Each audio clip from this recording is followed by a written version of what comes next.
Hey, stream. Hello, stream. Sorry, we got the stream started up a little bit late, but of course we just went over the true origins of Starry, and now we can continue past it.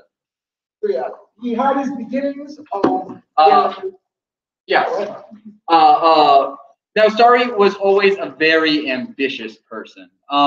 He always wanted to change the world. He always talked about wanting to make the world a better place. He wanted to be the big hero and shine brightly in the sky. In fact, yes.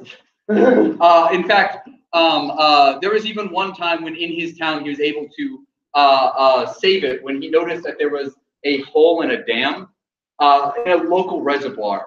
And when he told the mayor about it, everyone was able to evacuate before the flood came in, and he saved hundreds of lives, and he kind of became a folk hero in Hills, Ohio. Yeah. Yes. If us mortals, mere mortals, are shooting for the stars, what star are you shooting? Eternity. Okay.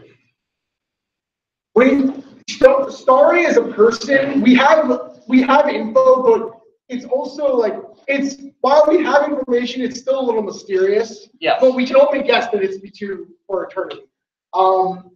And yes, but he became a folk hero in this small town of Hills, Iowa. And the entire town was very proud of him. And they all kind of looked up to him, and although his parents were wary of his becoming famous, as Aaron pointed out before, they, after a while, admitted to themselves that Starry was just too big to contain. And eventually he moved on to one of his other passions.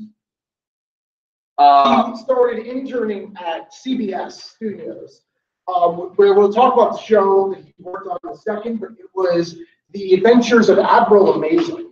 And he was only doing small stuff like picking up donuts and stuff. Yeah, he's picking up mostly just very small tasks. He was just an intern, but he was very passionate about performing, and he was hoping that this could be some kind of leeway to something bigger. Yeah, there we go. The Adventures of Admiral Amazing. Colorized. Yes, if we had to colorize it, we even got, like, this is a guess based on later Story to Star fonts, but this is what we believe the font would have been. But yeah, so The Adventures of Admiral Amazing was a fairly standard show where he was punching alligator monsters. Fairly standard for the time. It was doing well, but not like amazingly. It was like kind of like okay. Yeah. In terms of its popularity. When Starry came in, it was a very new show. It was just starting out, and it had a huge budget. It had A-list actors like the two that you might recognize here. Only the highest tier actors, but the show originally did not have that much popularity. It had a lot of poor criticisms, and actors started dropping off left and right as the show was spiraling down. And this kind of came to a point when the lead actor, who was Daniel Smith, was kind of like, yes. Of course it was. I'll talk later about where this image came from. I mean, there is of course no watermark here. Yeah, no, but it was a fictional show, if that's what you mean. This is fictional, but it aired. Admiral Amazing did air, and it had several seasons. I'm surprised you haven't heard of it. Yeah, but the actor Daniel Smith started getting kind of too obsessed with the role. He started stopping being able to see himself, like he started seeing himself more as Admiral Amazing. And there was drugs involved. It was not pretty. It was insane. He went off the deep end. He was like fishing in. He started trying to go to space and fight alligators. It was like he thought he was Admiral Amazing. He moved to Florida, basically. But obviously, he did this actually right before one of his performances, though. Right before one of his final episode of what was supposed to be the final episode of the show. He actually jumped in front of a moving car and got seriously hurt. So instead, because Starry was always in the same room as him while he was practicing his lines, he already had a very good concept of what the lines were and had somewhat memorized them. So in a last Pin chapter, he kind of took the role. Now we go to. Oh no! Nope, wrong direction. We can't go back. Okay, wait. That was just a refresh. Here we go. Spectacular Adventures of Star to Star, which I had to work very hard to find this video, guys. I'm not even kidding. It took me hours to find the video. Please full screen this. Oh, wait. We need sound. We do need sound. This is important. Yes, no, It is very hard to find.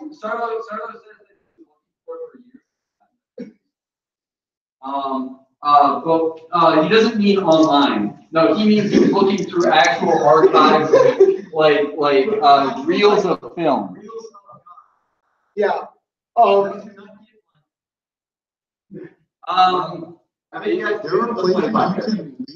Yeah, I mean, not everywhere are reels of film illegal, like here in America. Do you want me to? Oh, yes, please. You can contact. Okay, so the audio should be a little weird because of this room.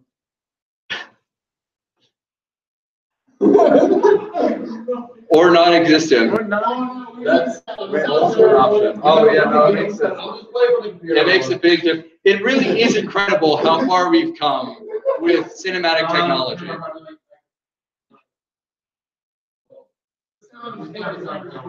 But one day that you can. That's right. That's why we have The sound engineers. What? Yes. Not chief engineer. No, chief engineer is not. But one day. Oh god. That was sound. That is Restart it. Come on, baby. Come on. Do it for Starry.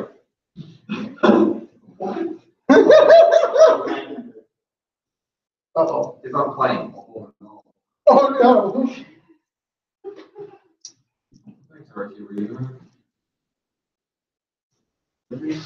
Okay, worst case scenario, we'll just do the audio for it. I don't know.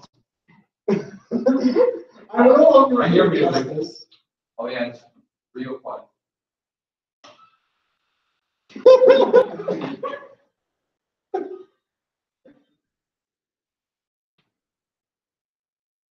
Oh no. Oh, it's buffering. This is some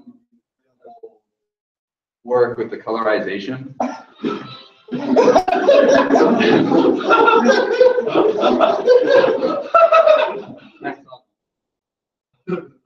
The stream is not getting good. Oh, and if you think that's just know that's actually what the movie sounds like? Yes. There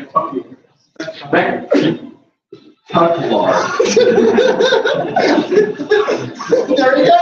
It is at 7. I can hit Channel 2. Oh, backwards on an Eagle Light Day. Channel For the 2 people spelled at home, TWO. I do have the video file. I will try to upload it. I will. We'll link I it. will.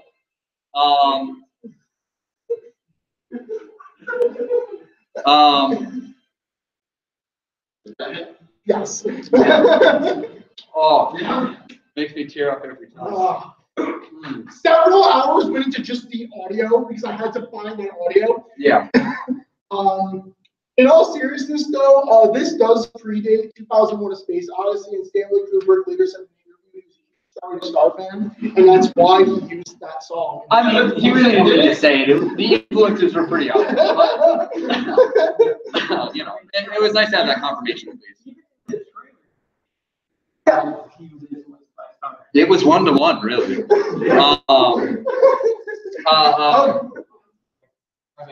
No, you're fine. You're fine. Question. Yeah. Could you put it in overdrive?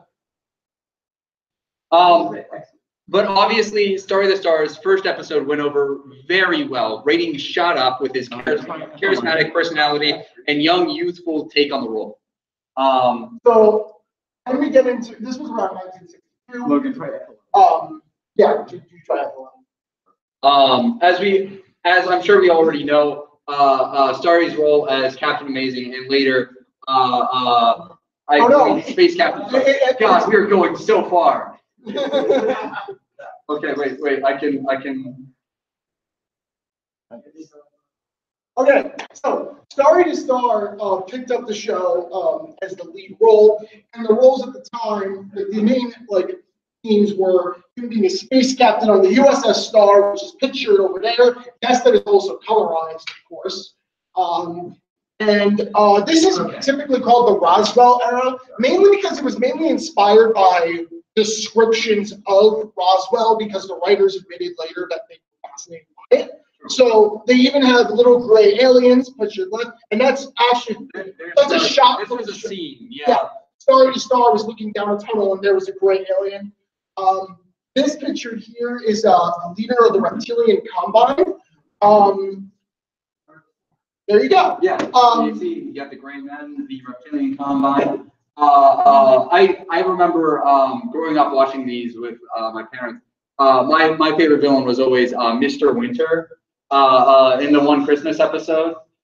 You know, that was always refreshing. Yes. Is there a question? No. Okay. Many breakthroughs in filming and directing went into this. So Yeah, That's true. This is history, right? the actual next bullet, actually, this is important for later sci-fi history. So it is considered a classic by many, almost said in the same sense as Star Trek the original series, and it served as an inspiration to the X-Files later on for its take on the gray alien trope. It didn't really mess with the reptilian combine as well, because reptilian combine, as you'll see later, is actually very important to the Star's history. So that would have gone to copyright. But they did take the gray alien. It should be noted that the writers did admit later that Starry came up with the idea with the reptilian combine, even furthering our idea that Starry came from far before he was adopted, and that these were inspired by actual dinosaurs. Keep doing it. Yes. So You said you grew up watching it, so are you years old? I am not 60 years old. I watched it with my parents, as I said, and they loved it. They were huge fans, as anyone should be. And they made sure that when they were watching it, like they do every night, I was there watching it and absorbing it as well. As I will with my children. Yeah, no. Starry to Star's history, like in terms of longevity, is kind of similar to Doctor Who in a way, where you break it up in time periods. Like, yes, people still watch Doctor Who today because it's still going, but there are fans of the first Doctor out there. So the Roswell era is kind of the equivalent and to early Doctor Who or early Star Trek. But yes, Starry became very successful because of this time period in his life. So he moved to Hollywood and married Barbara Damsel, his high school sweetheart. His family grew more and more distant with him, but they still supported everything he did. It was mainly because of distance more than anything. Yeah, although they were a little. We read up on some letters that they sent between each other, and they talked about being concerned for him because he's entering a big world that they're completely unfamiliar with. But of course, Starry was more than apt to take on a challenge like that. The show continued to skyrocket with his charismatic personality leading the charge. He actually became friends with several sort of icons, some of which you may recognize. Oh, and there is that's Barbara Damsel's. Yeah. That's his high school sweetheart. Wait with that. Yeah. So, I also forgot to mention he was in Twilight Zone. Yeah. Common misconception, that was Starry on the wing.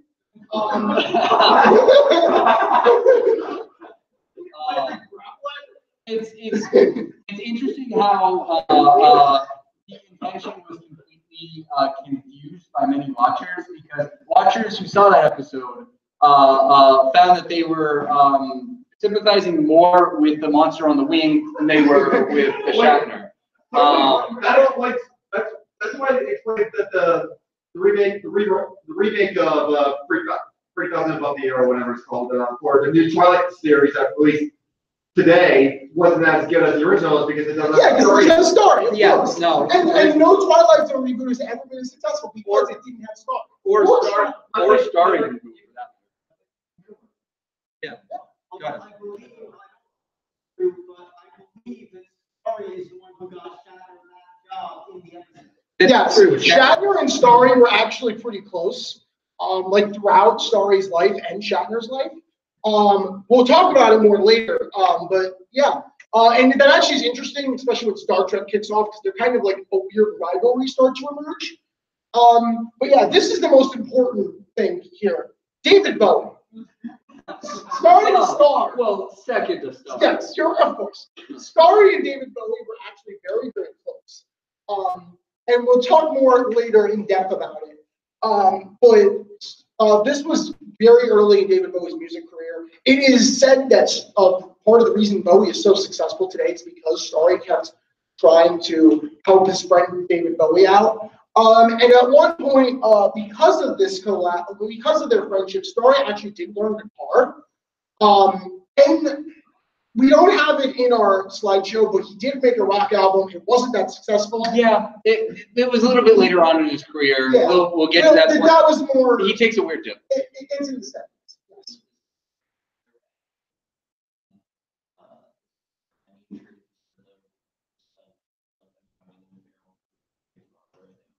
It is possible. We don't know. Okay. There So is some evidence, but we don't know. personal theory here. I 100% believe it. I've seen more than enough. They spent so much time together. Yes, there's evidence in here. I'll talk more about David Bowie's feelings for Starry later. There are several slides. Well, there is a possible reason for that. There's a couple. Yeah. Ideas behind it. Oh, there Yes. So then we hit 1968, and this is where things start getting kind of weird in the Starry to Star TV show. Yes. So as I mentioned earlier, Star Trek became a huge rival with Star, because they didn't share the same network at this point. Star Trek was NBC, but Star Trek exploded. It was everywhere, and this was during Starry's craze, and their popularity started to dip. So Starry reinvented the show, and he took a role actually as a writer. yes, Started taking his own initiative on it and started integrating a lot of new ideas into the show that other writers were a little bit too afraid to even approach. the biggest thing that biggest shift in this period was, instead of being a more ship focused, like expedition adventure show, it became a agency show. Like, yeah, the ships still existed. They were still like space battles and everything else, but it became focused on, like, everything became focused on planet Earth. And they actually, it should be the next one. But he created Star Tower, which is a very iconic location for many people. In the first major arc, Starry realized the best way to fight the reptilian combat is to relocate to Earth, where he established Star Tower. There we go. I put it up there. It wasn't sure. But yes, so the reptilian combine was slowly taking over Earth while Starry was out there fighting the gray aliens. The gray aliens were no longer as big of a threat, so he relocated back to Earth. The biggest thing, though, or another big thing part of this period, was Starry, as now lead writer, pushed the show to diversify more, hiring Sarah Rivers, pictured. You're right. And she was the co-star of Starry to Star as Madame Masters. And she's the co-star for the remainder of this period. Yes, this helped Starry's show, of course, shoot past Star Trek, the cheap knockoff, as we all know. But it should be noted There's that a friendly rivalry. It's weird. yeah, it's interesting. It should also be girls noted. are just kind of cancel each other out. It's a strange situation. During this time period, Starry is he's a writer and he's a performer, and he was doing some volunteer work on the side as well. So he is a very busy thing. during this time, he is not seeing his family often at all. He'll see them, I believe it was once every 2 weeks. Yeah. Later it was confirmed that he started to have an affair on his wife with Sarah Rivers, of course. And possibly in my heart, David Bowie. Actually, I think it's the next slide. It is the next slide. So after this period, actually. Oh yeah, this brings the show to pop culture status because it's diversified. It's so different. It's unique. It's not necessarily. It's not just a space show. It's also a political intrigue show. It's all over. There's some mystery elements as well, and horror, and they had it all, man. They had it all. Romance. Oh my God, it was next level. Yeah, no, exactly. Okay. Let's talk more about that. Bullshit. We did not animate this correctly. Yes. All right. So what I wanted to bring up.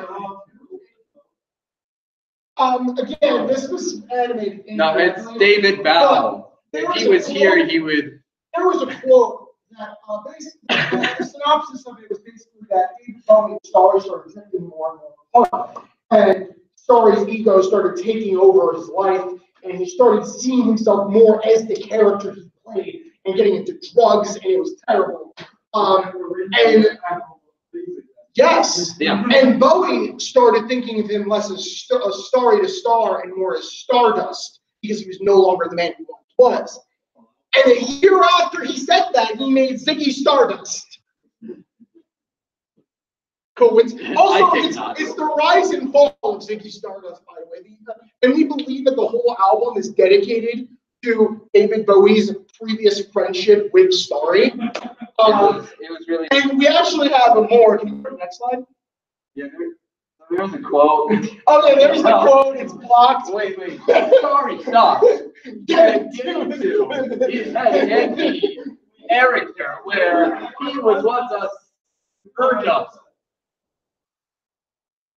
I don't want to mess with it too much. It's not to mess with it. Yeah, no, we can find it at the end. Basically, it says here he was once a star, but then he became Stardust, like right here. That's the main thing. That's what I want to get across. All that glitter really is gold. We could easily move it, but I don't want to mess with it. Oh yeah, we can. Yeah. That's also. If I'll someone try to post during stuff this, later. while we go, we can go ahead and pause to hear the quote. Oh, there we go. Nice, like we planned. Okay, Starry, stop being the man.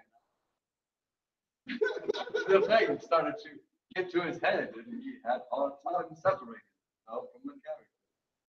Where he was once a star, he was losing himself and becoming like Stardust. Okay, so this is lyrics from Ziggy Stardust. Again, this is more evidence that I believe the ship was real. Yeah, so the biggest thing is that we think Starman was a reference to what Starry is trying to be and what his character is and the person that we all perceive him to be. And there's a Starman waiting in the sky. He'd like to come and meet us, but he thinks he'd blow our minds. Blah blah blah. He does. Yeah, he does things that. Also the character, and this is actually this was a direct reference to the Roswell era. He's told us not to blow it because he knows it's all worthwhile. Here's the part though that is the most telling. I had to phone someone, so I picked on you. Hey, that's far out, so you heard him too. Switch on the TV, we might pick him up on Channel 2, which is where Starry to Star was first. Yes. Yeah, so look up Starman's lyrics and just piece it up together. I know there's a lot. I know this is a wall text here. So this. Yeah, we'll just. Wow. So this part is the main part I wanted to get across, where it's making love with Ziggy sucked up into his mind like a leper messiah. When the kids had killed the man, I had to break up the band. Pretty undeniable. Yeah. And this. Around this era. This is all the same album. Yeah. This is the last track on the album. what's interesting. This album was released actually Starry's disco/rock album. He really wanted to expand outward as he was doing more and more drugs. His mental health was going down, and he wanted to try everything. So he got into music, he got into painting, he got into literature, and he tried. Music did not work out for him, unfortunately. The year after he made that album, disco died, and pretty much on the Wait, Starry killed. disco. Yes, that's right. Unfortunately, he was not in the right frame of mind. That's the only thing.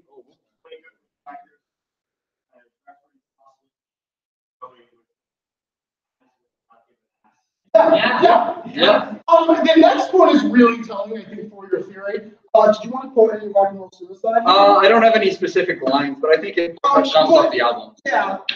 It's basically like that Starry's all off on his own, and now Bowie's. Yeah, they could be together, but they're not. It is interesting how this is from Bowie's perspective, but it almost very similarly reflects everyone else as just viewers, as we all kind of wanted to be with Starry or be Starry himself. That's why it was so popular. And then this is actually not off Ziggy Stardust, the next part. This is from the next album immediately after Ziggy. Can you click next? Yep. The Prettiest Stuff is the name of the song. Cold Fire, You Got Everything. Why did I do it by Mary? Okay, don't worry. Who be my rest in peace child that moves out to take a place near you? So tired as the sky, it makes you feel tried. It's a trick to make you see why it can all but break your heart in pieces. Staying back in your memory of movies in the past, how you moved is all it takes. The prettiest star. So this is more or less confirming Bowie had feelings for Starr. The reciprocation is the unknown here, or the unproven. I should say. This part is tragic to me because from what we know, they did not reconnect really. One day though, it might be. He did. It was very sad. One day, though, it might be as well be someday. You and I will rise up all the way, all because of what you are. Yeah, it's very tragic. It's sad. It really is. Bowie, wherever you are.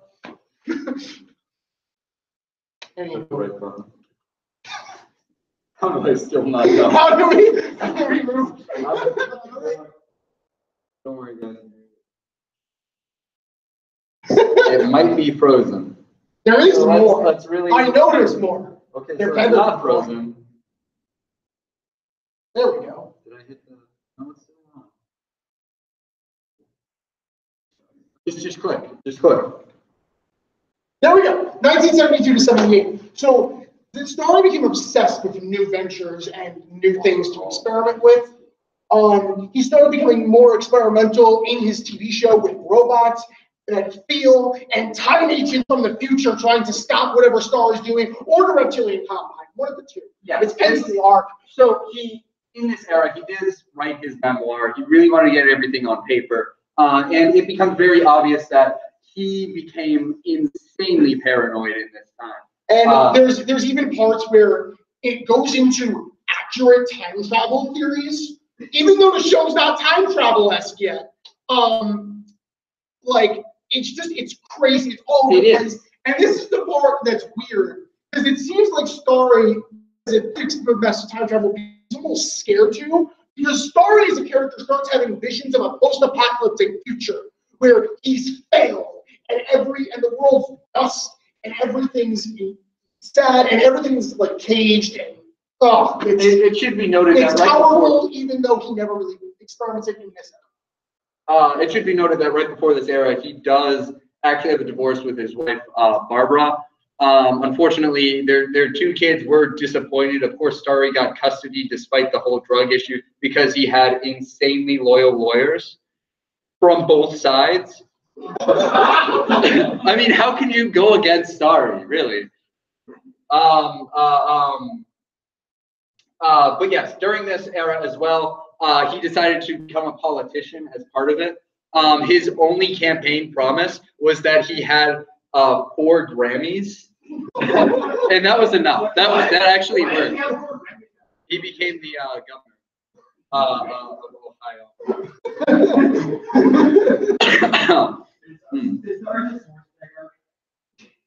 No, he does. We'll talk about Schwarzenegger. I'll mention Schwarzenegger later. Schwarzenegger's like, yes, he was funneling his money into a lot of these crackpot theories that he was having about time travel and the robots and the government agents and whatnot. And eventually he, although despite his ridiculous wealth. Well, actually, the conspiracy theorist plays into the next big thing for Star franchise. Yeah, but despite his ridiculous wealth, he does run out, and eventually he needs to get in contact with the mafia to continue funding this mad search for answers. And then we get the cinematic era, where we have Star Wars just came out. It's crazy. It's the highest grossing movie of this point. And Star Trek's going, we have to make a movie. Star Wars is going, we're going to make 5 more movies.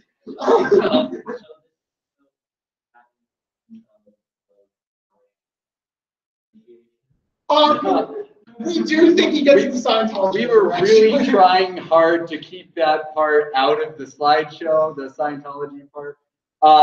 After in the 70s, he does actually go off the deep end a little bit.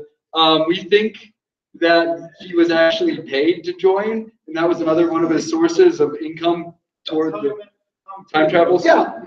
Tom Cruise. They didn't really hit it off as far as not as well as David. Yeah.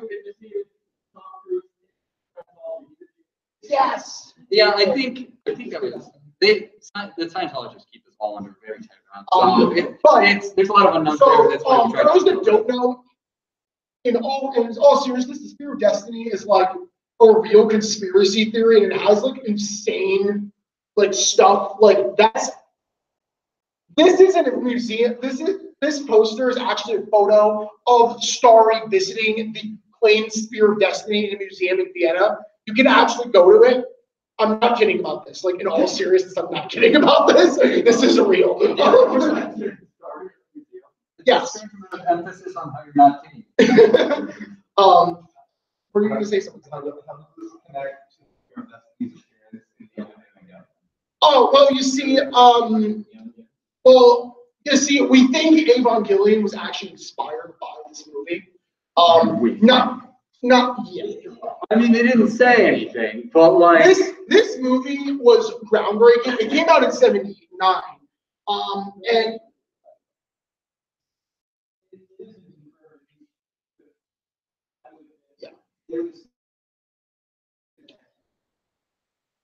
and for those who don't know, like this is also getting into stories like real life versions, conspiracy theories were getting involved because there's like you can track the Spear of Destiny throughout history, and Starry used that in this movie, and it was weirdly historically accurate, but inserting the Spear of Destiny into everything. And it was about the reptilian combine and a villain that is masked at this point, trying to break into the Museum of Vienna and steal the Spear of Destiny. And it's crazy. A lot of things happen. Madame Masters actually dies in this movie. Yeah. Although Madame Masters or Sarah Rivers was actually becoming more and more upset with working with him. He at this point is the director as well as the writer. Yeah, he was director and writer and lead stars. Yeah, it was getting a little ridiculous. The director before did not like dealing with Starry's antics, so of course he quit, and then Starry took that role too.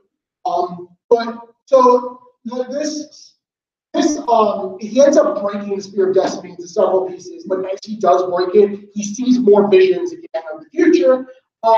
And what's interesting, and the reason why it's like a 10-year time span, this begins an arc in the show about the Spear of Destiny and other artifacts, historical artifacts throughout time. Yes. So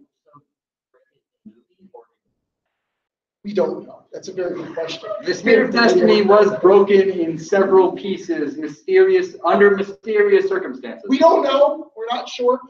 Interestingly, actually, after this movie, there was a lot of hype about the Spear of Destiny again, and they took the claimed Spear of Destiny, and it doesn't match what the historical records say, and it only dates back to the 3rd century instead of the 1st.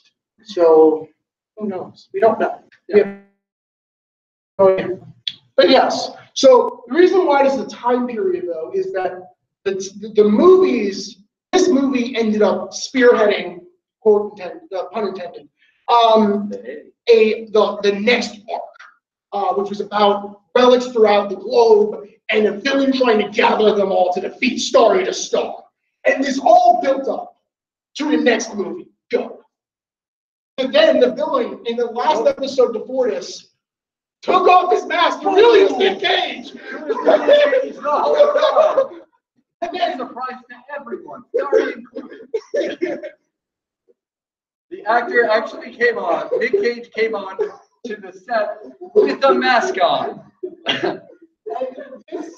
This built up to Starry 2, Starry to Star cage match. And this movie blew people away. It's considered like up there with Wrath of Khan, because this movie does not end happy. The visions that Starry to Star had in the past almost 15 years at this point of television history were realized in this movie because Starry lost to Nick Cage. I mean, every time I rewatch it, I'm like, how could Starry be so foolish? Why didn't he just aim for the head? Like, it's so upsetting. So boldest. and the next and no one saw this movie thought that Starry would lose. And Nick Cage ends up becoming a tyrant of the world, and the world's an apocalypse. The TV show then happens, and continues the arc. At this point, things get even weirder. Like, if they haven't gotten weird already, because this is where, although seeing Starry lose in a battle shook a lot of people's faith. Just in general, there were like the Superman thing. Seeing such an impeccable character fall, it was insane. Lots of people got hurt. The world, like Starry, no one thought they would see anything, and Starry. Like Starry the person was off the deep end at this point, but he still was mentally there enough to make a press release saying, "We need to calm down. It is just a movie." And then, he got into the theories that he had, and made people even more worried. But the effort was there. The effort was there. The arc afterwards, Starry as a character is broken. He's lost everything he feared up to this point. Was gone. So then all that time travel theory stuff finally started taking place. He didn't do time travel yet. No. Don't go next. There's build up. Because at this point, this is where things get crazy. Because this is when they start experimenting with multiverse theory and crossover events. You see, we got Terminator in as a crossover event, and Mad Max's first appearance was not actually in the Mad Max movie. It was in the Starry to Star episode. He was such a popular character that they put him in the movie. But yes, so that's really all I'm going to say about the arcs, because this all built up to the third and final Starry to Star movie. Starry to Star, I don't know if you can read it, the pictures are kind of bad font. It's about It was a really poor design choice on their part. The movie was called Starry to Star, It's About Time. And this was Starry finally building up the courage to go and undo Starry to Star 2.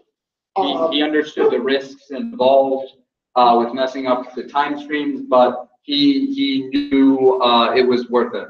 And almost kind of similar to the last movie. While the world has ended up saved and everything's happy again, Starry dies in this movie and becomes Stardust. And this was no one knew this was happening. There was 3 more seasons planned after this movie. They were all canceled. Not by the studios, by Starry. Starry as a writer and a director. We don't know. So around the end of this, I think it was literally 3 days after the release of this movie, Starry just disappeared, which is strange because he's usually monitored by the media and whatnot, pretty much 24/7 at this point. Like, and it seems like Starry's a writer, Yeah, right? wanted to kill off his character and be done with acting for something. Yeah, there's a lot of theories about what happened. One of which is like people thought the mafia actually caught up to him for all of the debts that he was in, and took him out. Another one was people were thinking that his drug addiction had just gotten too crazy and he felt too alone, and that he might have, taken a step off of a very high building. There were also other theories that just he had decided that he wanted to get away from it all and travel to another country, just hide away there. So we'll get to today. Today, there's some evidence that he's actually still around, but for 20 years, he was off the map. Right before he disappeared, there were actually 2 accounts of where he was. Yeah, no, right? Like that's a double. I'm not 100% sure what it was. I think the stronger evidence supports him being in his mansion, specifically sleeping. I think he went back to Iowa. Well, I'll get to that. That's possible as There well. are reports of people seeing him at Leonard Nimoy's funeral, but they should Yeah. Oh, I forgot to mention Shatner was in this movie. Yeah, they finally crossed over. They crossed over. It was crossover years in the works. But wait, the story already worked with Shatner. Yes. Yes. Although they that's wanted not to tell canonical. the story, the Yeah. team up. The character Starry and the character William Shatner.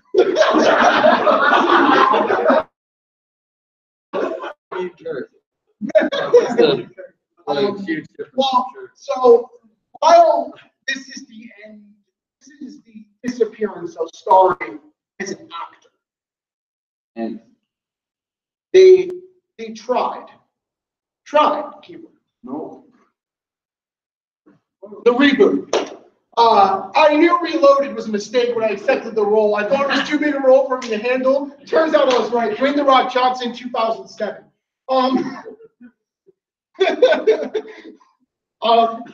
So yes, while Dwayne The Rock Johnson was picking up his acting career, they said, "Hey, The Rock's charismatic. The Rock's strong. Maybe, just maybe, he can be a new star to star." It was terrible.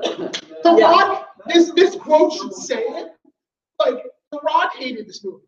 Like, he wishes he didn't do it.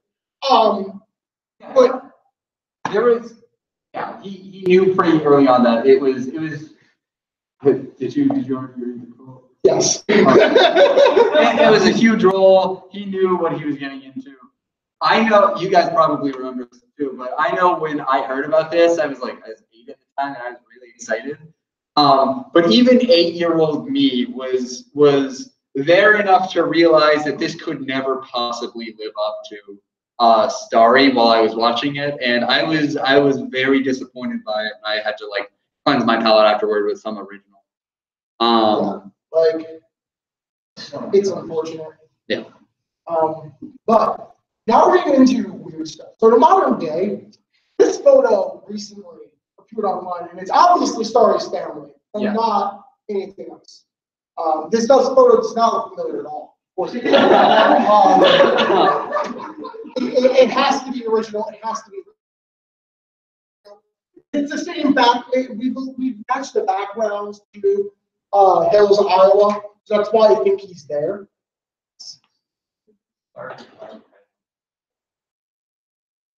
Yeah, there are studies about how you're attracted to people who kind of look like your mom. It's a subconscious thing.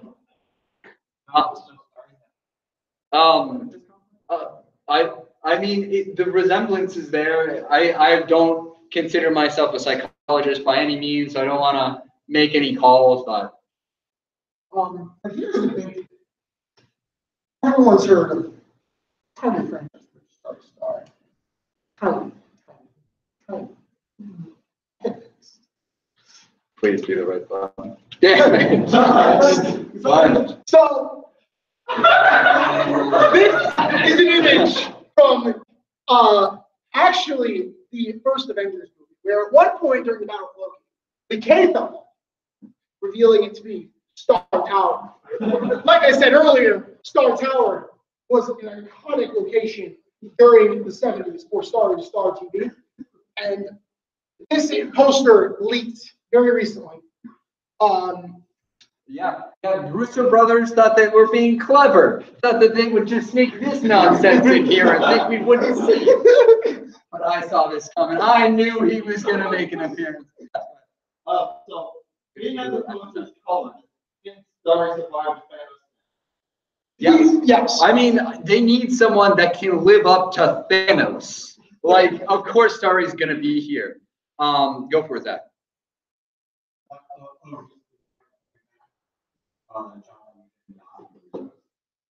Oh, was it? But that's true. But this is how far back it goes. It's for the first Avengers movie. Wouldn't it be the perfect thing to bring in something you obviously referenced in the first Avengers? The thing they've been building up for 10 plus years. Now it should be said, although this picture did surface with his original wife, Barbara Damsels, and although this image did also come around, I think like, well, past week or two. Neither one of these have been confirmed to actually be Starry. Right now, Barbara Damsels is not answering any questions about Starry and his possible appearance. And as you already said, you can't actually question Starry in person because he has disappeared after It's About Time. As for this one, we have run several very advanced companies have run facial scans on Starry here, and although it matches to original Starry, we think that it might be just CGI splicing, but the most advanced that we've ever seen before. And the Russo brothers will neither confirm nor deny before the movie comes out. They don't want to give away any theories. They don't want to confirm anything. Of course. But yeah, that could make Endgame actually worth something in history, you know? Starry could push it over that edge. Nope, there is if I hit that button. Yes, that's it. We'll open the floor. Questions, comments, favorite memories of Starry? Yeah, go for it. So, Carlo, you said that Starry had a connection to Arnold Schwarzenegger. Oh, it was in the It's About Time, leading up to the It's About Time part, Arnold Schwarzenegger was in it as the Terminator. Cool, very It was a ambitious team up. crossover. At one point, like the end of that season was Mad Max, Starry, and Terminator all fighting a past version or a few Nick Cage. We're not sure. Actually, that's why I kept saying past future. We're not sure. It was kind of vague. There's theories. I do think it was confirmed that the T-600 that he was fighting with was the original from the first movie before he goes to the correct time in the 80s. So this was the evil Terminator, but this Terminator decided to team up with Starry because Starry was such a good person. His pure heart converted him to goodness right before committing evil acts in the actual first Terminator. I hated the reboot as much as I. Oh yeah, of course. But I did appreciate the small video game series it's on. Yeah, no, I really think the video game series was something else. It was so ambitious at the time that they wanted to use every genre of video game in one single like series. Aren't they bringing it to the Switch? Actually, they did confirm today that the Switch is getting everything. So, yes. They can bring it to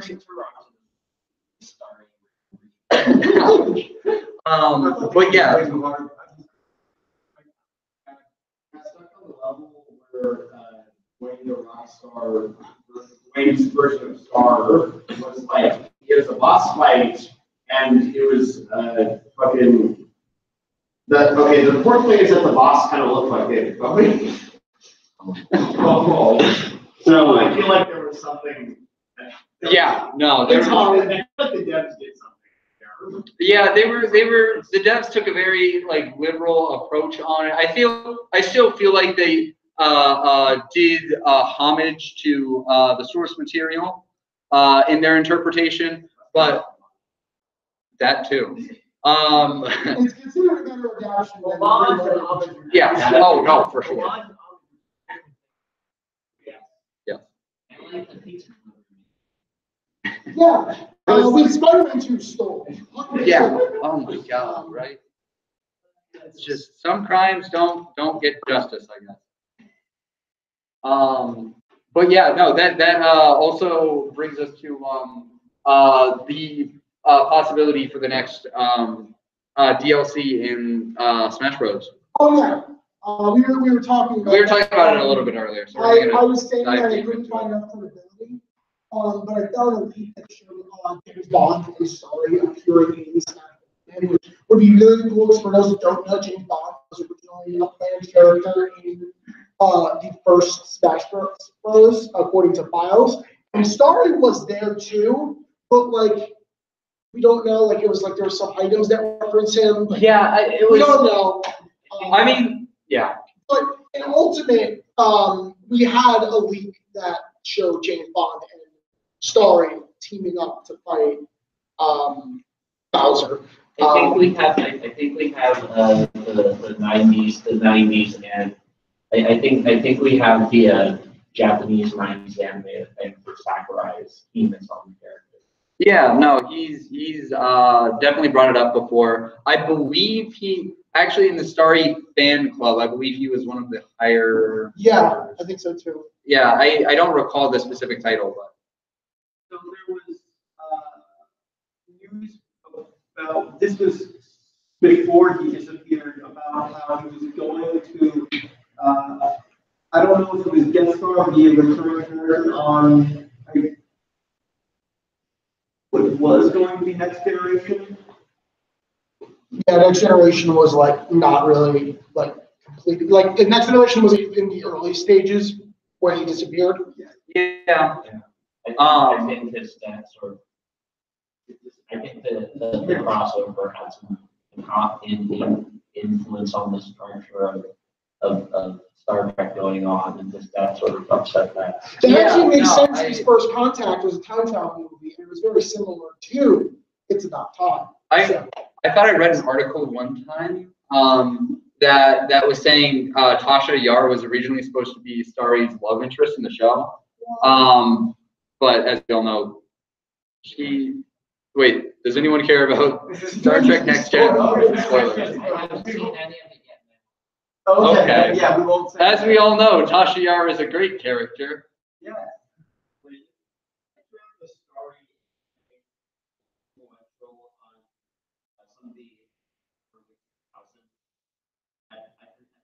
Yes, Starry was big in Japan. Yeah, Starry brought American and Japan together. Is what's considered. That's why the anime culture is so popular here, and why Western movies do so well. Utana wouldn't even have been conceived of if it weren't for Starry. They made a manga version of it. That's a weird one to start with. Yeah. That was like a It 10-year kind of makes sense though. It's a really good like pickup point, really. And imagine what would Kirby be like without Starry? Like, what would- It would be all cute. Yeah, it's splitting without a name. They localized Starry 2, and then later went back and localized Starry 1, and they're still waiting for them to localize Starry 3. Yes, exactly. Which is why. Sorry, I got it. I got it.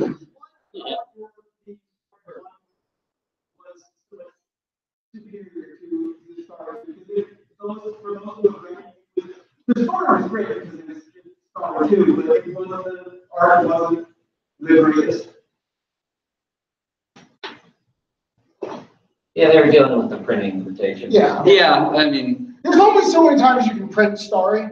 We actually had a problem with that. and he was always talking about saving the world. I think they were talking about like there's some green issues with it as well. Like people want so many copies that it actually starts affecting like rainforests and stuff. Yeah. Which makes sense. Which was one of Star's main, one of his companies that he was. This humanitarian. One of his humanitarian efforts was towards the rainforest. Yeah. I actually mentioned it because I forgot. Starry was actually like a fairly forward thinking with the reptilian combine because part of the reptilian combine's plan was actually global warming, so we can go back to how it used to be. So we don't know, but we think that was part of his philosophy. He was so ahead of his time. It was crazy. Yeah, I think that's about it.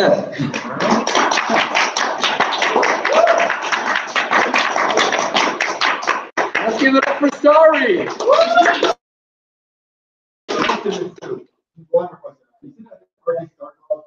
So why didn't you have you made a Star Club dedicated to Star?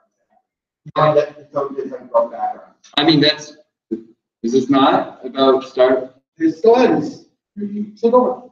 Yeah. I mean, it was founded originally on the love of Starry the Star, of course. Even if the actor behind it was a little bit controversial, the actor was still mostly a positive force, and the character defined sci-fi for the next to now. Obviously. Yeah. He's pretty influential. Now, okay. So this is. Are you okay with breaking character?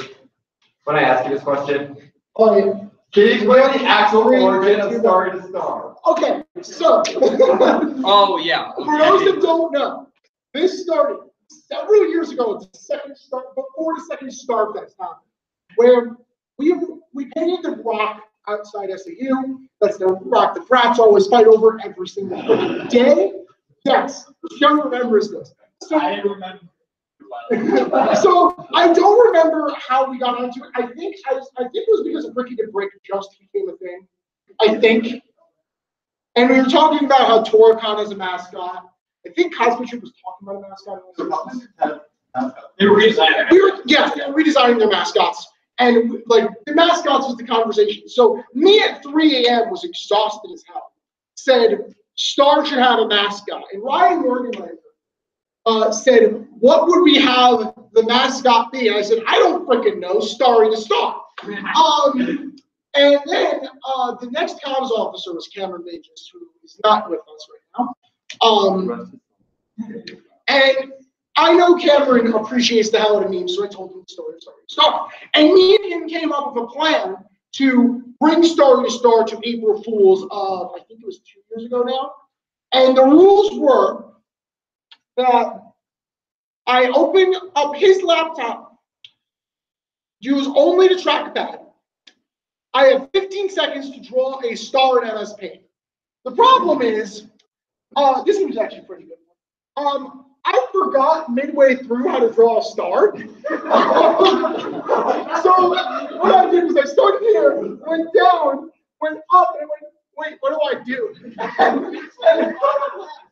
I know, I understand we go here and like I think that, but instead, I did this like this was me trying to this curve here is me trying to figure out how to make a star, and then I go up here and I go, that's not a star, that's a triangle. So I drew another triangle to make it a star. And then I was like, wait, I need a face, so I drew that. Wait. I didn't know all of it. It's like. But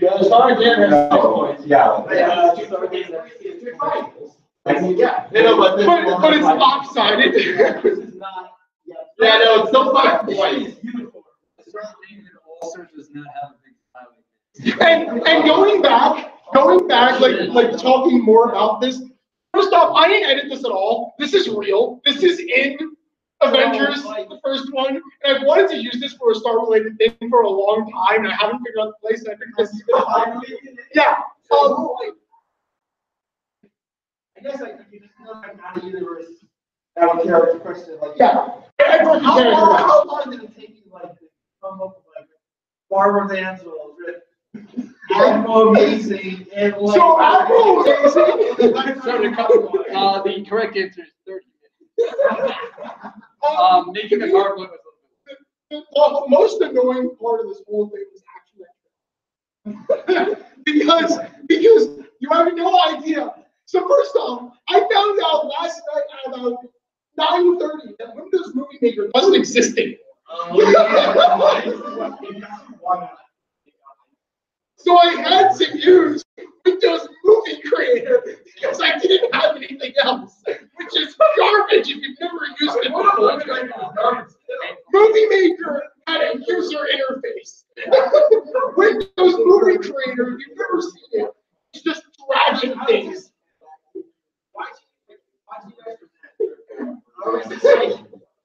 Everything about this, besides story the story, is believable. We were trying so hard to go for that.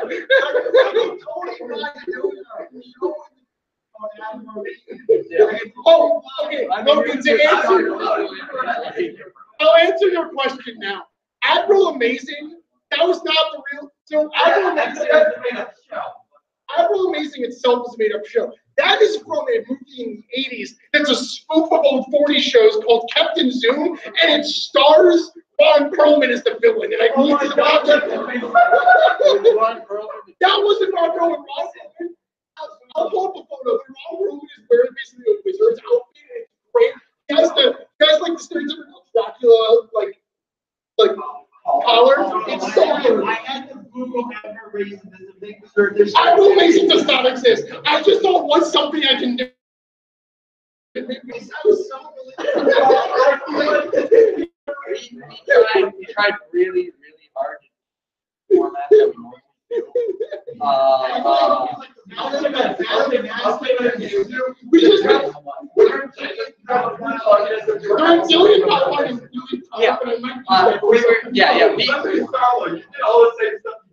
Right? Oh my God, it was uncanny. Like you were really in. That was awesome. Anyway, so go on to the announcements. Yes, okay, closing announcement. Well, he's right. Yeah, well, there's David Bowie. Okay, so there's not much to announce. Next week we're doing Glorious Alf, an entire mission dedicated to the show Alf. Exactly. So, and much like the show Alf, in which it's a show about a Muppet and humans living together, our mission will be presented by both man and Muppet. So, feel free to what? I have listened to that, but Alpha's not a Muppet. Like, also, I don't think it's even a puppet. I'm pretty sure it's a guy's costume. Joe, why do you have to make me look bad in front of the streaming service? Okay, and of course we'll be seeing Shazam this Saturday. Hey, we're seeing the 7 p.m. showing at Regal Henrietta 18. As usual, we'll be having pickups at the SAU at 5:30 p.m. Shazam. Oh, Shazam! Oh, no, that's already a puppet. It's not a puppet. It is a puppet, though. You know what I meant, Joe. So yeah, we'll be seeing Shazam on again this upcoming Saturday, 7 p.m. showing at Regal Henrietta 18, and we offer car rides to people who need it at 5:30 at the SAU. So, we usually have it on the Google Calendar, don't we? We do. We can double check today, but yeah, we should. Sure. Yeah, we'll check, but it should be on the Google Calendar. So yeah. So if you want to see the superhero version of Big, just join us.